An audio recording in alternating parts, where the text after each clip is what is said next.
Whether you like it or not, we use numbers every day. Some numbers, such as the speed of sound, are small and easy to work with. Other numbers, such as the speed of light, are much larger and cumbersome to work with.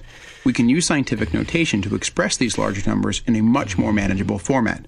So we can write 299,792,458 meters per second as 3.0 times 10 to the 8th meters per second.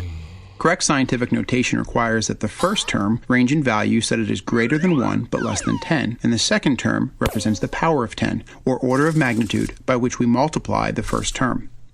We can use the power of 10 as a tool in making quick estimations when we do not need or care for the exact value of a number. For example, the diameter of an atom is approximately 10 to the power of negative 12 meters. The height of a tree is approximately 10 to the power of 1 meter. The diameter of the Earth is approximately 10 to the power of 7 meters. The ability to use the power of 10 as an estimation tool can come in handy every now and again, like when you're trying to guess the number of M&Ms in a jar, but is also an essential skill in math and science, especially when dealing with what are known as Fermi problems. Fermi problems are named after the physicist Enrico Fermi, who was famous for making rapid order of magnitude estimations, or rapid estimations, with seemingly little available data. Fermi worked on the Manhattan Project in developing the atomic bomb, and when it was tested at the Trinity site in 1945, Fermi dropped a few pieces of paper during the blast and used the distance they traveled backwards as they fell to estimate the strength of the explosion as 10 kilotons of TNT, which is on the same order of magnitude as the actual value of 20 kilotons. One example of the classic Fermi estimation problems is to determine how many piano tuners there are in the city of Chicago, Illinois. At first, there seem to be so many unknowns that the problem appears to be unsolvable. That is the perfect application for our power of 10 estimation, as we don't need an exact answer. An estimation will work. We can start by determining how many people live in the city of Chicago. We know that it is a large city, but we may be unsure about exactly how many people live in the city.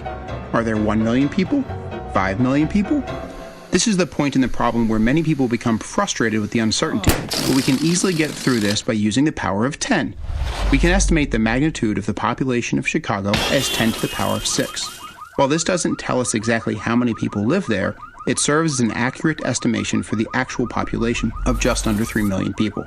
So if there are approximately 10 to the 6th people in Chicago, how many pianos are there? If we want to continue dealing with orders of magnitude, we can either say that 1 out of 10 or 1 out of 100 people own a piano. Given that our estimate of the population includes children and adults, we'll go with the latter estimate, which estimates that there are approximately 10 to the 4th or 10,000 pianos in Chicago. With this many pianos, how many piano tuners are there? We could begin the process of thinking about how often the pianos are tuned, how many pianos are tuned in one day, or how many days a piano tuner works. But that's not the point of rapid estimation.